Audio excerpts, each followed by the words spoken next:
Welcome back to my channel Kashmira blog. আশা করি তোমরা সবাই খুব ভালো আছো। আলহামদুলিল্লাহ আমরাও অনেক ভালো আছি। আজ আপনাদেরকে একটা কাঁচা আলু দিয়ে রেসিপি করে দেখাবো।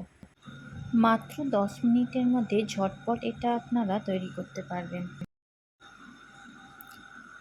এটা এত সুন্দর মুচমুচে তৈরি হয় যেটা একটা খেয়ে মন ভরবে না, কেউ বুঝতে পারবেও না যে এটা আলু দিয়ে তৈরি।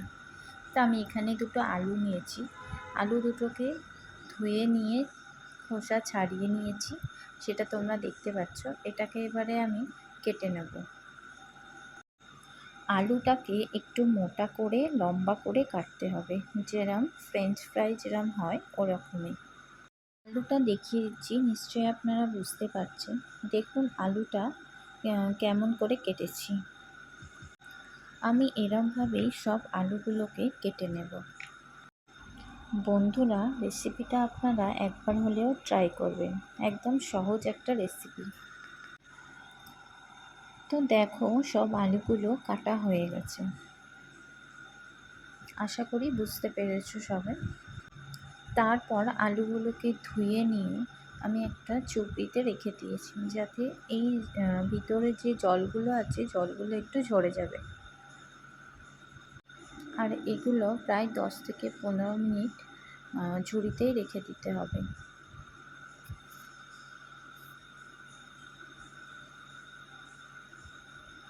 আর এই ঝুড়ির মধ্যে রাখার কারণ হলো জলটা পুরোপুরি শুকনো হয়ে যায়। আলুর গায়ে কিন্তু জল থাকলে হবে না। এই আলুর মধ্যে থেকে জলটাকে শুকনো হবার জন্য এটাকে সরিয়ে রেখে দিলাম। এখানে 1 বাটি মতো ময়দা নিয়েছি। এখানে একটা পাত্র নিয়েছি, এখানে দিয়ে দিলাম ময়দা। এবার ময়দার মধ্যে দিয়ে দেবো স্বাদ অনুযায়ী, যে যেরকম খেতে পারো তোমরা ঝাল, সেরকম একটু লঙ্কা দিয়ে দেবে। তার মধ্যে একটু জিরে মরিচ দিয়ে দেবে, আর স্বাদ অনুযায়ী লবণ দিয়ে। তারপর সব রকম উপকরণ ভালোভাবে মিশিয়ে নিচ্ছি। এরপরে আমি দিয়ে দেবো, অ্যাড করবো হচ্ছে যে বেকিং সোডা বা খাবার সোডা। চামচের 4 ভাগের 1 ভাগ খাবার সোডা দিয়ে দিয়েছি। এবারে আমি এর মধ্যে একটু জল দিয়ে দিচ্ছি। জলটা বেশি পরিমাণ দিলে হবে না, একটু ঘন টাইপের ব্যাটার তৈরি করতে হবে। আর ব্যাটারটা কিন্তু বেশি পাতলা করলে হবে না, একটু ঘন করে ব্যাটারটা বানিয়ে নিতে হবে। ব্যাটারটাকে তৈরি করে নিয়েছি, দেখে নিশ্চয়ই বুঝতে পারছেন ব্যাটারটা কতটা ঘন করে বানিয়ে নিয়েছি। এবারে শুধু একটু প্লেন ময়দা লাগবে, ওখানে কোনো কিছু মশলা অ্যাড করতে হবে না। তো আমি 1 বাটি মতো ময়দা নিয়েছি, সেটা আমি একটা প্লেটে ঢেলে নিচ্ছি, তোমরা দেখতে পাচ্ছ। আর ওই প্লেটে ময়দাটাকে একটু ছড়িয়ে নেব, যাতে এক জায়গায় না ঢেলা হয়ে থাকে। এবারে যে আলুগুলোকে শুকনো হবার জন্য ঝুড়িতে রেখে দিয়েছিলাম, সেই আলুগুলোকে যে ব্যাটারটা তৈরি করেছিলাম সেই ব্যাটারে দিয়ে দিচ্ছি। ব্যাটারটাকে আলুর গায়ে আমি লাগিয়ে নিয়েছি।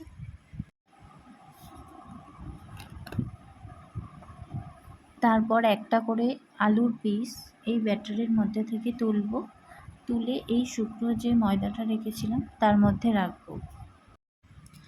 দেখে তোমরা নিশ্চয়ই বুঝতে পারছো যে আমি কীরকম করে করছি। এখানে 2 পিস আলু এখানে রেখে দিয়েছি, তার উপরে আমি ময়দাটা ছড়িয়ে দিলাম হালকাভাবে। তোমরা নিশ্চয়ই বুঝতে পারছো যে আমি এই আলুর গায়ে লাগিয়ে নিতে হবে।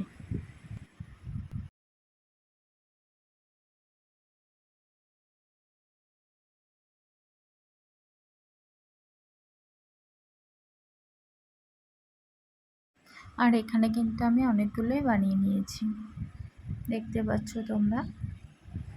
তারপরে আমি এখানে কড়াই তেল দিয়ে দিয়েছি। তো তেলটা একটু গরম হয়েই গেছে। তো দেখো, আমি আস্তে আস্তে এগুলোকে ছেড়ে দিয়েছি। এটা কিন্তু মিডিয়াম আঁচেই করতে হবে, বেশি হাই আঁচে দিলে এটা হবে না। তারপর দেখতে পাচ্ছ এটা কিন্তু রেডি হয়েই গেছে। আর দেখতে কতটা সুন্দর হয়েছে, দেখতে যত সুন্দর হয়েছে খেতেও কিন্তু খুব টেস্টি হয়েছে। তো তোমরা দেখো, আমি এখানে একটা ভেঙে তোমাদেরকে দেখিয়ে দিচ্ছি আলুটা কত সুন্দর নরম হয়। আমার এরকম নতুন নতুন রেসিপি দেখার জন্য আমার পাশে থেকেও, আমার চ্যানেলটা সাবস্ক্রাইব করেছো। তো আজকের মতো টাটা, আবার দেখা হচ্ছে নতুন একটা ভিডিওর সাথে।